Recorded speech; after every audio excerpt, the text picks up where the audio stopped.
नमस्कार, बहुत स्वागत है आपका न्यूज 18 उत्तर प्रदेश उत्तराखंड देख रहे हैं आप। मैं हूं विकास। बीती 9 अक्टूबर को लखनऊ में हुई महारैली में उत्साहित मायावती अब 6 दिसंबर को नोएडा में महारैली का आयोजन कर रही हैं। क्या बिहार से मिले संदेश को नोएडा में मायावती दिखाने वाली हैं? किन सियासी समीकरण को साधना बीएसपी चाहती है, इस रिपोर्ट के जरिए आपको समझाते हैं।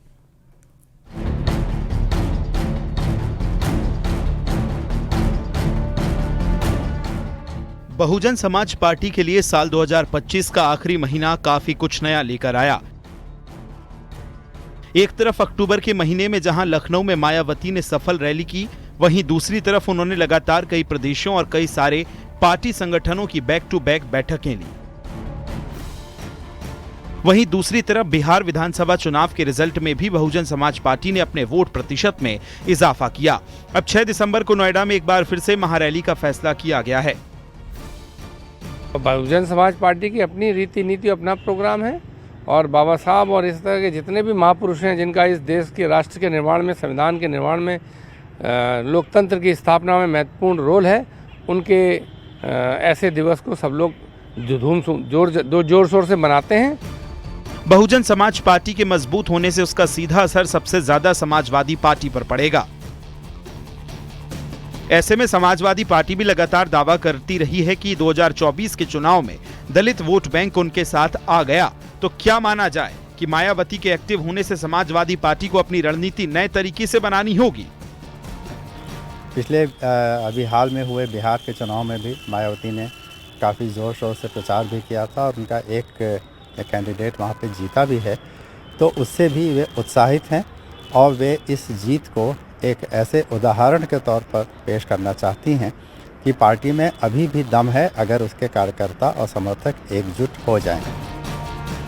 बीएसपी के बढ़ते ग्राफ से इस बात में कोई शक नहीं है कि यूपी में 2027 का विधानसभा चुनाव त्रिकोणीय हो जाएगा। पास के प्रदेश यानी राजस्थान, हरियाणा, दिल्ली समेत तमाम राज्यों से कार्यकर्ताओं को यहां बुलाया जाएगा और 2027 के लिए न सिर्फ हुंकार भरी जाएगी बल्कि दूसरे राज्यों में जहां विधानसभा के चुनाव हैं उनकी तैयारी की भी शुरुआत नोएडा की इस रैली से करने का प्रस्ताव है। कैमरा पर्सन मनोज शाही के साथ अलाउद्दीन, न्यूज़ 18 लखनऊ। बरेली में आला हजरत खानदान की बहू निदा खान ने अज्ञात व्यक्ति पर घुसकर चाकू निकालकर हत्या की धमकी देने का आरोप लगाया। उन्होंने कट्टरपंथी मौलाना और तौकीर रजा के खानदान के लोगों पर धमकाने का आरोप लगाया। करीब 3 हफ्ता पहले भी निदा खान ने जान से मारने की धमकी का आरोप लगाया था और खुद की जान को खतरा बताया था। पुलिस ने सीसीटीवी फुटेज अपने कब्जे में ले लिया है। तो निदा खान ने धमकाने का आरोप लगाया है। ये बड़ी खबर हम आपको बता रहे हैं। अज्ञात शख्स पर घुसकर धमकाने का आरोप लगाया है। सीसीटीवी भी आया है। निदा खान ने हत्या की धमकी देने का आरोप लगाया है।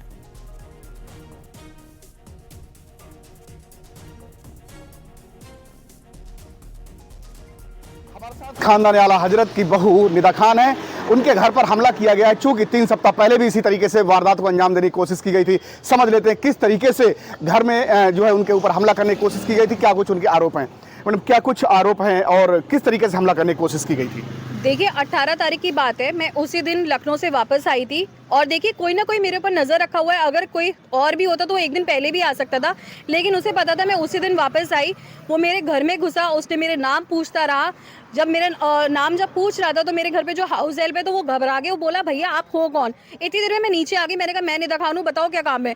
तो उसने मेरा नाम सुनते ही मेरे ऊपर चाकू निकाल लिया। उसके बाद धक्का मुक्की हुई, हमने उसे धक्का दे के निकाला। ठीक है, वो नीचे गया और वो घर से बाहर चला गया। इसकी सीसीटीवी कैमरे में फुटेज भी किस तरीके से वो घर के अंदर आया और कैसे घर के बाहर गया। काला कुर्ता पजामा पहना, काली बंडी पहना, काली टोपी लगाया हुआ लड़का था। उसके पीछे एक बैग भी था। ठीक है, और हमने 112 पे तुरंत पुलिस को कॉल करके बुलाया।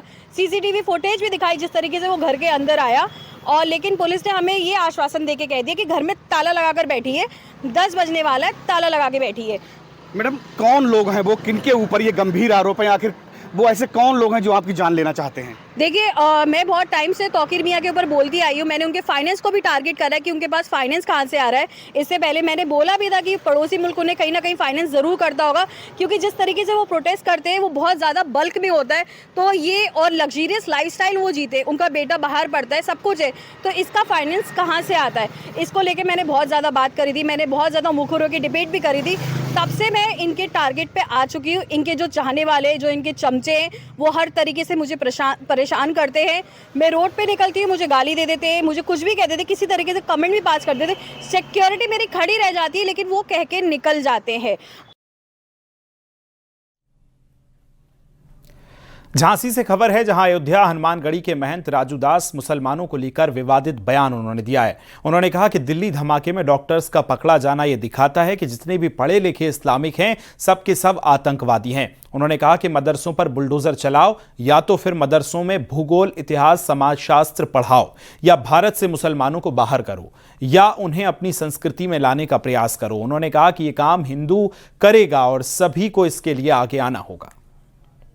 यात्रा पूज्य बागेश्वर धाम सरकार के साथ मैं जहां रुका था, मेरे पास में ही डॉक्टरों के द्वारा 350 किलो RDX, दिल्ली में बम धमाका डॉक्टर के द्वारा, जम्मू कश्मीर में पकड़ा जाना डॉक्टर, लखनऊ में महिला डॉक्टर पकड़ी जाना AK-47 के साथ। कहने का मतलब जितने पढ़े लिखे इस्लामिक हैं, सबके सब आतंकवादी। तो मदरसे पे बुलडोजर चलाओ, या तो फिर मदरसे में इतिहास, भूगोल, नागरिक शास्त्र, समाजशास्त्र का पठन पाठन कराओ, या तो फिर भारत से मुसलमानों को बाहर करो, या तो फिर उनको अपने संस्कृति पे लाने का प्रयास करो। ये कौन करेगा? ये हिंदू जनमानस करेगा। हिंदू जनमानस कैसे करेगा? जब हिंदू जातियों से हटकर एक होगा, एक साथ आएगा। दिल्ली के लाल किले के पास 10 नवंबर को ब्लास्ट को अंजाम देने वाले डॉक्टर उमर का कनेक्शन अल फलाह यूनिवर्सिटी से सामने आया था, लेकिन सुरक्षा एजेंसियों ने जांच में सामने आया कि यूनिवर्सिटी से जुड़ा आतंकवाद का यह मामला पहली बार नहीं, बल्कि यहां के एक स्टूडेंट मिर्जा शादाब बेग ने अहमदाबाद, सूरत समेत 5 धमाकों में बड़ी भूमिका निभाई थी। इंडियन मुजाहिदीन का खतरनाक एक्टिव मेंबर मिर्जा शादाब बेग की अल फलाह इंजीनियरिंग कॉलेज का ही छात्र रह चुका है।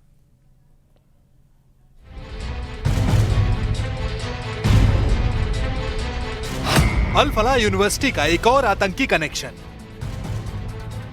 देश में कई ब्लास्ट करने वाला भी अल फलाह का स्टूडेंट। डॉक्टर उमर नबी के बाद अब आतंकी मिर्जा शादाब बेग का नाम। हरियाणा के फरीदाबाद की अल फलाह यूनिवर्सिटी ये वही जगह है जहां दिल्ली ब्लास्ट के आरोपियों का कनेक्शन है। अब इस अल फलाह यूनिवर्सिटी का एक और आतंकवादी से रिश्ता सामने आया है। इंटेलिजेंस एजेंसियों के सूत्रों के मुताबिक इंडियन मुजाहिदीन का एक्टिव मेंबर मिर्जा शादाब बेग भी अल फलाह इंजीनियरिंग कॉलेज का ही छात्र रह चुका है। फरीदाबाद में अल फलाह कॉलेज की शुरुआत Al Falah school of engineering and technology के रूप में हुई थी। बाद में 2014 में Haryana private universities amendment act के तहत इसे यूनिवर्सिटी का दर्जा मिला था। जानकारी के मुताबिक इंडियन मुजाहिदीन के आतंकी मिर्जा शादाब बेग ने साल 2007 में फरीदाबाद के अल फलाह इंजीनियरिंग कॉलेज से बीटेक इलेक्ट्रॉनिक्स एंड इंस्ट्रूमेंटेशन में पूरा किया था। उसके बाद अहमदाबाद में हुए सीरियल बम धमाकों में वो शामिल पाया गया था। यानी पढ़ाई के दौरान ही आतंकी मिर्जा शादाब बेग हमलों की प्लानिंग कर रहा था। ये आतंकी पिछले कई सालों से फरार है और सूत्रों के मुताबिक इसकी आखिरी लोकेशन 2019 में अफगानिस्तान में मिली थी। फरीदाबाद की अल फलाह यूनिवर्सिटी का आतंकी कनेक्शन डॉक्टर उमर नबी और डॉक्टर शकील मुजब्बिल से जुड़ा है, जिनके ऊपर 10 नवंबर को लाल किले के सामने ब्लास्ट कर कई लोगों की जान लेने का आरोप।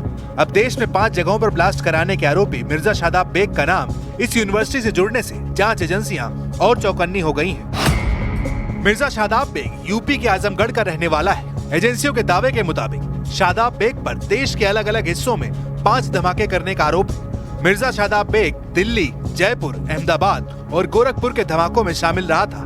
इन धमाकों के बाद आतंकी मिर्जा शादाब बेग पर 1 लाख रुपए का इनाम घोषित किया गया था। इंटेलिजेंस एजेंसियों के मुताबिक मिर्जा शादाब बेग इंडियन मुजाहिदीन का एक खतरनाक मेंबर रहा है।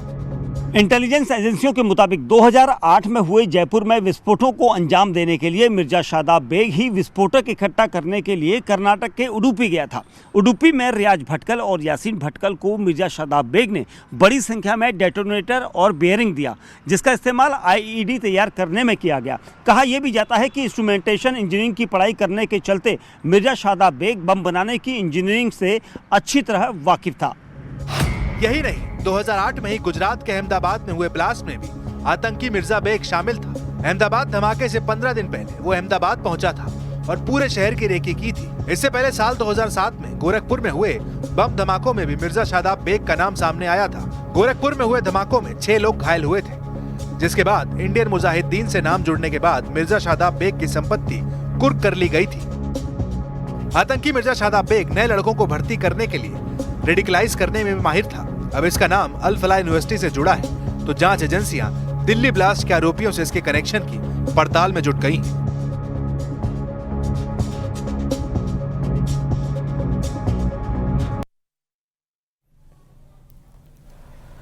मंत्री ओम प्रकाश राजभर ने मदरसों की जांच का समर्थन किया है। उन्होंने कहा कि देश की सुरक्षा के सवाल पर यदि एटीएस ने मदरसों की जांच की इजाजत मांगी है तो सरकार अनुमति देगी। जांच करने का अधिकार उनका है और सरकार को देश के सवाल पर अनुमति देने का अधिकार है। निगरानी रखने के लिए हर व्यक्ति के ऊपर 140 करोड़ आबादी में जहां भी जिसके ऊपर संदिग्ध होगा तो उसकी जानकारी और जो खुफिया एजेंसी है उसको जरूरत है तो उसको रखना पड़ेगा। सर, आपका विभाग किस तरह से इस पर काम करेगा? देखिए, हमारा विभाग पहले देश की सुरक्षा, देश सर्वोपरि है, उसके बाद तब हम लोग हैं। तो देश की सुरक्षा के सवाल पे हम सब लोग पहले देश के साथ खड़े हैं।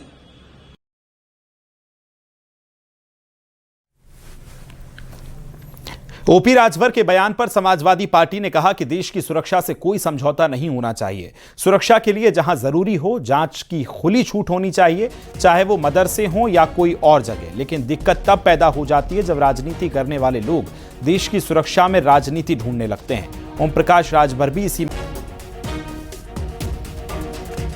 तो मदरसे की जांच को लेकर ओपी राजभर ने सवाल उठाए हैं। राजभर ने कहा कि जांच के नाम पर राजनीति ना की जाए, जहां जांच की जरूरत हो वहां जांच की जाए, उसमें फिर देखा ना जाए कि वो मदरसा है या कि कुछ और।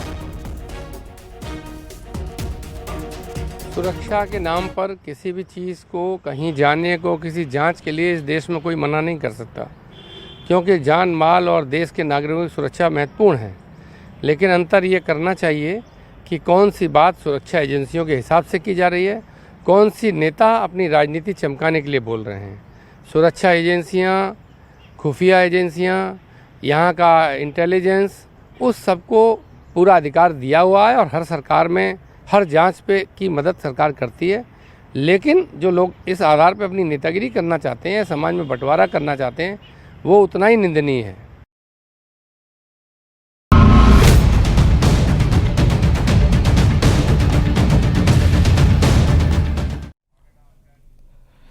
नीतीश कुमार ने एक बार फिर से बिहार के सीएम के रूप में शपथ ली है। नीतीश कुमार 10वीं बार बिहार के मुख्यमंत्री बन गए हैं। पटना के ऐतिहासिक गांधी मैदान में शपथ ग्रहण समारोह हुआ। सम्राट चौधरी और विजय सिन्हा ने डिप्टी सीएम पद की शपथ ली। इसके अलावा विजय कुमार चौधरी, श्रवण कुमार, विजेंद्र प्रसाद यादव, मंगल पांडे, दिलीप जायसवाल ने भी मंत्री पद की शपथ ली है। शपथ ग्रहण समारोह खत्म होने के बाद पीएम मोदी ने गमछा भी लहराया।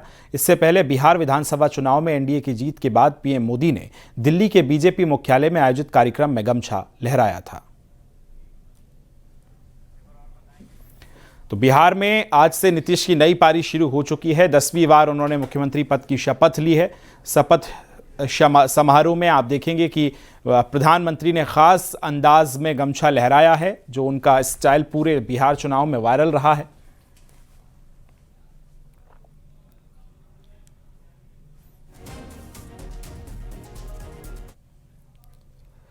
एसआईआर पर समाजवादी पार्टी क्यों कर रही है कि बिहार जैसा उत्तर प्रदेश में हम नहीं होने देंगे, ये कह रही है। समाजवादी पार्टी एसआईआर को लेकर अब कितना सजग है और पार्टी कार्यकर्ताओं को किन किन रणनीति पर काम करने का निर्देश है, रिपोर्ट में दिखाते हैं।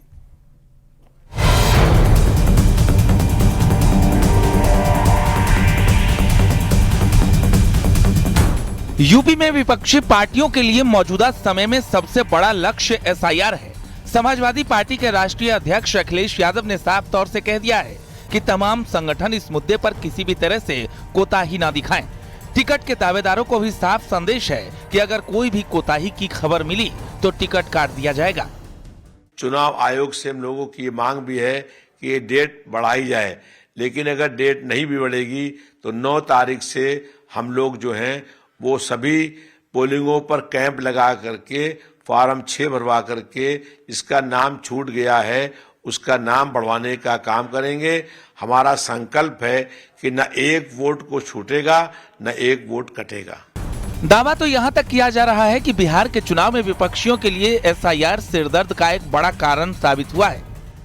इसमें समाजवादी पार्टी सक्रिय इसलिए है क्योंकि इसके बहाने हर वोटर तक वो पहुंचेगी। उनके जो पीडीए प्रहरी हैं हर वोटर तक पहुंचेंगे, उनसे उनका परिचय होगा, उनको पता लगेगा कि ये समाजवादी पार्टी कार्यकर्ता है। क्योंकि जब वोट डलवाने की जरूरत पड़ेगी तो उन्हें लोग उनके दरवाजे पे दस्तक देंगे। एसपी में हालात इस तरह के बन गए हैं कि अगर किसी को विधानसभा का टिकट चाहिए तो पहले एसआईआर का काम सही से करके लाना होगा।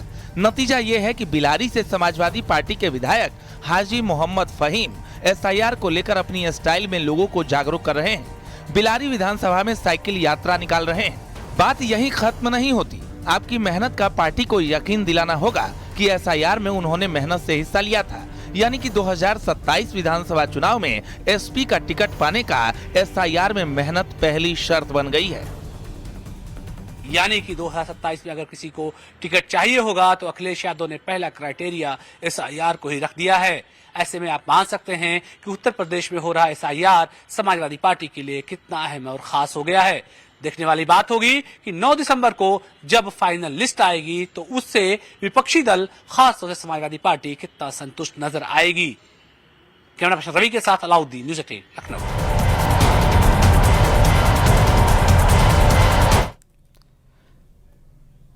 पश्चिम बंगाल के हावड़ा से एक चौंकाने वाला मामला सामने आया। यहां के उलूबेरिया ब्लॉक के श्रीरामपुर इलाके में फर्जी वोटर कार्ड ने प्रशासन की नींद उड़ा दी। यहां के 2 लोगों ने अपने ससुर के नाम को पिता का नाम बताकर वोटर आईडी बनवा ली। इनमें से एक मोहम्मद खलील मोल्ला का नाम है और जिसने खुद माना कि वो बांग्लादेश का रहने वाला है और 35 साल पहले भारत आया था। अलग अलग जगह रहने के बाद उसने स्थानीय महिला से शादी की और फिर ससुर का नाम रिकॉर्ड में चढ़वाकर वोटर कार्ड हासिल कर लिया। दूसरे शख्स का नाम भी शेख रेजाउल मंडल है। उस पर भी यही आरोप है कि उसने असली पिता का नाम छिपाकर ससुर का नाम लिखवाया। इस खुलासे के बाद स्थानीय लोग भड़क गए।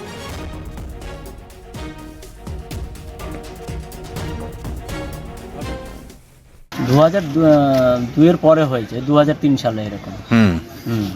আপনি কি আদৌ ভারতীয় বাসিন্দা ছিলেন? না না, ভারতীয় বাসিন্দা নয়। শ্বশুরের নাম দিয়ে হয়েছে? হ্যাঁ, না, শ্বশুরের নাম দিয়ে কি করে?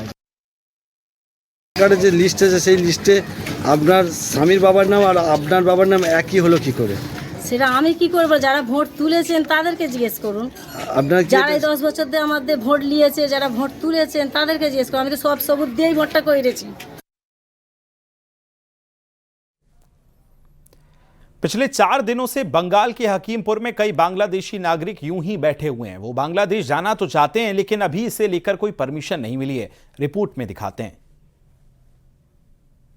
ये मेहरून बीवी की कहानी है। मेहरून बीवी खुलना में रहती है बांग्लादेश में। 2 साल पहले उनको वहाँ से यहाँ पे वो आई और जब वहाँ से यहाँ पे वो आई वो 700 रुपये दिए थी किसी महिला को और उस महिला ने उसको उस पार से इस पार कराया। उनको अभी बहुत ज़्यादा फीवर आ गया है, वो यही बोल रही है और ये चिंता में आई है। वो बांकरा जो है, बांकरा में रहता था, यहाँ पे 9-24 परगना बांकरा में रहता था, हावड़ा के पास में, और वहाँ पे बोला गया है कि अभी एसआईआर होगा तो तुम लोग अपना रास्ता देख लो। तो ये जो बोला कि तुम लोग अपने रास्ते देखो, 2 दिन से ये बैठे हुए। ये कहानी सिर्फ मेहरून बीवी की नहीं है। यहाँ पे जितने ऐसे बैठे हुए हैं सबका यही एक ही कहानी है।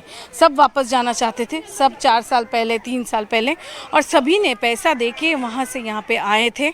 और कुछ लोगों के पास डॉक्यूमेंट है और कुछ लोगों के पास डॉक्यूमेंट है भी नहीं। पर ये सच है कि SIR होने के चलते ये सारे लोग अभी वापस जाना चाहते हैं। और यही सबसे बड़ी ये ऐसा छवि एक बॉर्डर के सामने बहुत सारा सवाल उठाता है ज़रूर। महाराष्ट्र की महायुति में चल रही कई दिनों की तनातनी आखिरकार थम गई। एकनाथ शिंदे और अमित शाह की देर रात दिल्ली में हुई 50 मिनट की बैठक के बाद दोनों दलों ने साफ कर दिया कि अब गठबंधन में कोई विवाद नहीं है और आगे से दोनों में कोई पार्टी एक दूसरे के नेताओं को अपनी पार्टी में शामिल नहीं करेगी। ये भी बात हुई है, रिपोर्ट में दिखाते हैं।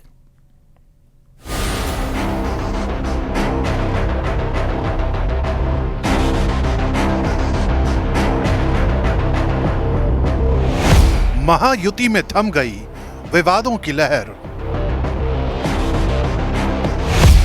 शिंदे गुट और बीजेपी में आपसी सहमति। अमित शाह से मुलाकात के बाद हुआ डैमेज कंट्रोल।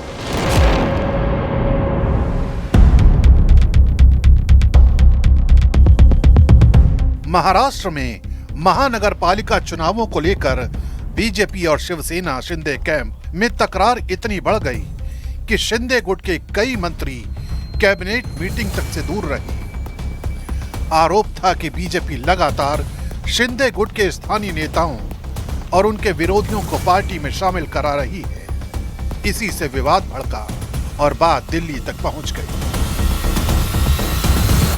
हम महायुति में हैं, तीनों पार्टियों में आपसी बड़ा तालमेल है और इसमें कोई मुझे शंका नहीं लगती। और ये जितने भी मिनिस्टर्स नहीं थे वो सारे अपने नेता और माननीय मुख्यमंत्री जी की परमिशन लेकर के नहीं थे, क्योंकि स्थानिक स्वराज्य संस्थाओं के पर्चे भरना, नामांकन भरना बड़ा उल्लास का माहौल है पूरे महाराष्ट्र में। और एक दो जगह कई छुटपुट चीज़ें होती है, तो मुझे ऐसा लगता है उसको निपटने के लिए हमारे नेता काफ़ी है। आदरणीय मुख्यमंत्री जी ने बिल्कुल इस विषय पर कल इस विषय का द एंड कर दिया। टीना जी आरोप लग रहे हैं कि आप लोगों ने शुरू किया उनकी पार्टी के नेताओं को लेना, फिर उन लोगों ने किया, लेकिन बीजेपी का कहना है कि शुरुआत वहां से हुई। तो शुरुआत हुई कहां से? शुरुआत कहीं से भी हो, जीतेगी तो महायुति, ये सोचकर काम करने वाले हम कार्यकर्ता हैं। शिंदे गुट का कहना है कि शुरुआत बीजेपी ने की। डोंबिवली और उल्हासनगर जैसे इलाकों में उनके नेताओं को बीजेपी में शामिल करा के, जिसके जवाब में शिंदे गुट ने भी बीजेपी के विरोधियों को अपनी पार्टी में लिया, जिससे तनाव और बढ़ गया। मामला इतना गंभीर हो गया कि मंत्री खुलकर नाराजगी जताने लगे। ये मामला इसके लिए था कि बीजेपी ने हमारे पार्टी के कुछ लोगों को, नेताओं को वहां ले लिया और वहां के कुछ बीजेपी के नेता हमारे पार्टी में आए। हालांकि शुरुआत तो पालघर से हो गई थी। बीजेपी ने हमारे पार्टी के नेताओं को लिया है, पालघर हो गया, अंबरनाथ हो गया, कल्याण डोंबिवली हो गया। उसके बाद हमने उल्लासनगर में बीजेपी के कुछ। अमेरिकी राष्ट्रपति डोनाल्ड ट्रंप के बेटे डोनाल्ड ट्रंप जूनियर ने कड़ी सुरक्षा के बीच आगरा ताजमहल का दीदार किया। उनके साथ उनकी पत्नी भी मौजूद रहीं। डोनाल्ड ट्रंप जूनियर और उनकी पत्नी ने करीब 45 मिनट तक ताजमहल परिसर में समय बिताया। इस दौरान डोनाल्ड ट्रंप जूनियर ताज की खूबसूरती के कायल नजर आए और ताजमहल में मशहूर डायना बेंच पर बैठकर परिवार के साथ फोटोशूट कराया। साथ ही ताजमहल का इतिहास भी जाना। बता दें कि डोनाल्ड ट्रंप जूनियर उदयपुर में एक अमेरिकी अरबपति की शादी में शामिल होने के लिए भारत पहुंचे हुए हैं। तो ये तस्वीरें आप देख रहे हैं। आज उनकी फैमिली जो है ताजमहल पहुंची है और तकरीबन 45 मिनट वो ताजमहल में रहे हैं और देखिए फोटोशूट भी उन्होंने वहां करवाया है उनकी फैमिली के साथ। ताजमहल की खूबसूरती के वो कायल भी नजर आए, तारीफ उन्होंने की और कई समय तकरीबन 45 मिनट तक वो वहां रहे। फोटोशूट उन्होंने अपनी पत्नी के साथ कराया है।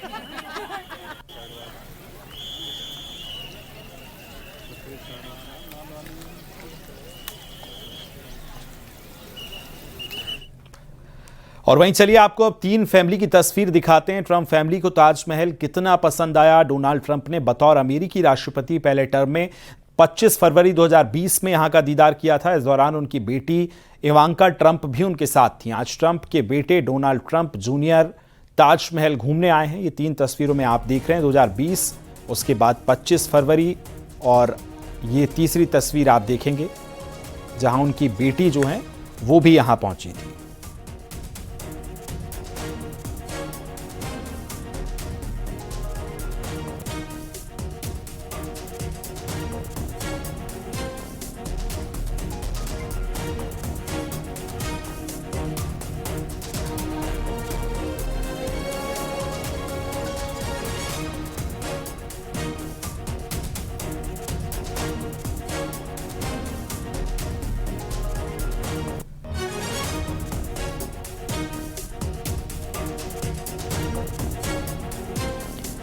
तो आज देखिए डोनाल्ड ट्रंप जूनियर ताजमहल पहुंचे हैं अपनी फैमिली के साथ। 3 तस्वीरों में आप देख रहे हैं ट्रंप फैमिली को ताजमहल कितना पसंद है।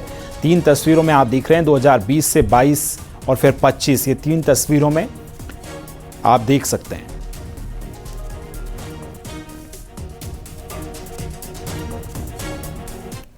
वक्त छोटे से ब्रेक का है, खबरें जारी हैं।